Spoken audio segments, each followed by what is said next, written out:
నేను ఎవరిని ప్రయత్నం చేయాలా, ఎవరి దగ్గరికి వెళ్ళి అడగల. ఆ అవకాశం నన్ను వెతుక్కుంటూ వచ్చింది.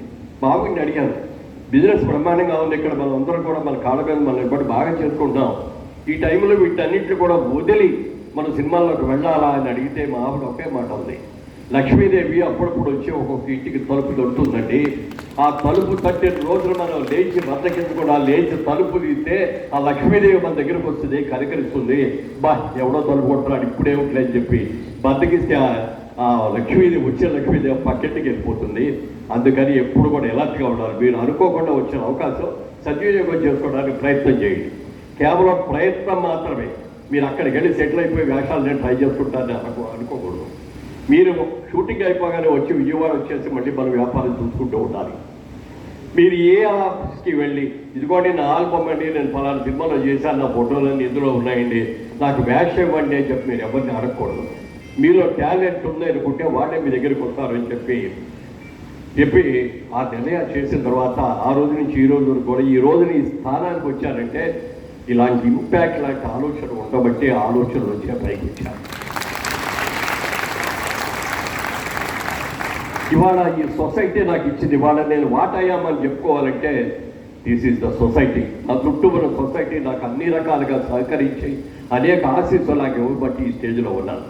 నేను ఒక్కటే అనుకున్నా, నా అవసరాలు తీరిన తర్వాత ఈ సొసైటీకి I have to play back అని చెప్పి అనుకున్నాను. దానిలోనే ఒక ఆలోచన వచ్చింది. నాకు పెద్దలు చెప్పారు, మీరే అనుకుంటా మాట్లాడుతూ చెప్పారు ఒకసారి. ఇవాళ ఆకలి వేసిన వాడికి అన్నం పెట్టడం చాలా గొప్ప విషయం. అది అన్నదానానికి మించిన దానం లేదు అంటాం. కానీ రేపు పొద్దున మళ్ళీ ఆకలి వేసేస్తుంది, మళ్ళీ ఎవరు పెడతారా అని ఎదురు చూస్తాడు అడుగుతారు. అలాగే డబ్బులు ఇచ్చామనుకోండి, ఎవరో వచ్చేవాడు నాకు ధన సహాయం చేయబడ్డారు, ఇచ్చాం. ఇస్తే ఆ డబ్బులతో అయిపోతుందా? అవ్వలేదు. ఇందాక ఆయన చెప్పినట్టుగా ఒక ఇల్లు ఇచ్చాం, ఆ ఇల్లుతో సరిపోయింది, ఆ పిల్లలన్నీ పెద్దవాళ్ళు అయిపోయారు, ఇంకో ఇల్లు కావాలండి అంట.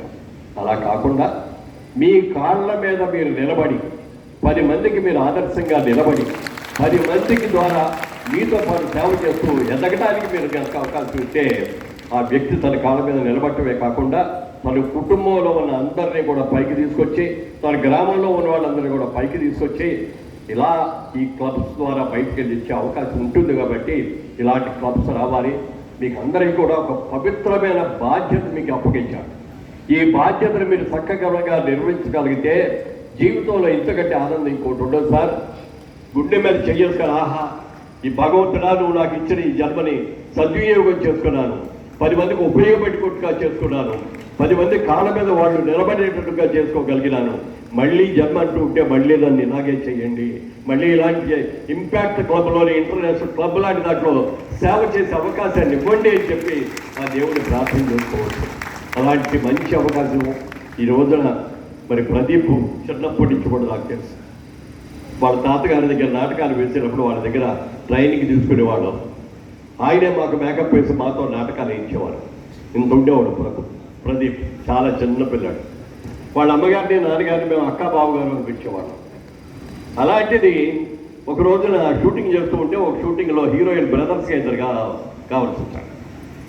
ఈయన ఇంకొక ఆయన కలిసి వచ్చారు. ఇది ఎక్కడో చూశానే అని. అప్పుడు ఇలా కదండి, బాగా మంచి చుట్టూ గిట్టు ఉంటుంది, చాలా బాగుంటాడు, చాలా అందంగా ఉంటుంది. చూశాడంటే అంకుల్ నన్ను గుర్తుపట్టారా అన్నాడు. అదే బాబు ఇందాక అదే ఆలోచిస్తాను, చూశాను ఎక్కడో బాగా పరిచయం కానీ ఎవరో తెలియట్లేదు అన్నాను.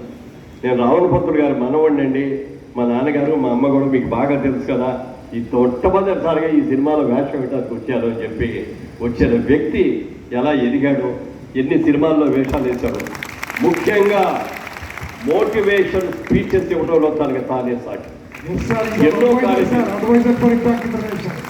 కాలేజెస్కి వెళ్ళారు, ఎన్నో ఇండస్ట్రీస్ దగ్గరికి వెళ్ళి ఆ వర్కర్స్ని చేయడం కానీ, స్కిల్ డెవలప్మెంట్ ఎలా చేయాలి అని కానీ, మీరు చేసే పనిని నిబద్ధతతో ఎంత బాగా చేయాలి అనే విషయాలు కానీ అద్భుతమైన స్పీచెస్ ఇస్తారు. ఆయన చూసి ఆ స్పీచెస్ చూస్తే నిజంగా మేమందరం కూడా గర్వపడతాం, మా అబ్బాయి భలే పైకి వచ్చాడే అని చెప్పి బాగా ఇది చేసుకుంటాం. అలాంటి మంచి వ్యక్తి వారి ఆధ్వర్యంలో 3 రోజుల సభ ఇది జరగడం, ఈ సభలో ఇంతమంది ఇంత క్రమశిక్షణతో ఎవరు కూడా మాట్లాడుతుంటే రెండో మాట వినపట్ల, చప్పట్లు కొట్టండి అంటే అందరూ నిజంగా చప్పట్లు కొట్టుకుంటారు. ఈ క్రమశిక్షణ అనేది చాలా ఏ కార్యక్రమం అయినా మనం చెయ్యాలి అనుకోవడం ఒక క్రమశిక్షణతో నిబద్ధతతో కనుక మనం చేస్తే దాంట్లో విజయం అదే మనం వెతుక్కుంటూ వస్తుంది అనేది మీరు 10 మందికి చెప్పి 10 మందికి సహకరిస్తారని కోరుకుంటూ ఈ ఇంపాక్ట్ ఇంటర్నేషనల్ క్లబ్ విజయవంతం కావాలని మన భారతదేశానికే పేరు తెచ్చేటట్టుగా ఇంపాక్ట్ క్లబ్ ఉండాలని కోరుకుంటూ Thank you, sir. Thank you very much. Sir,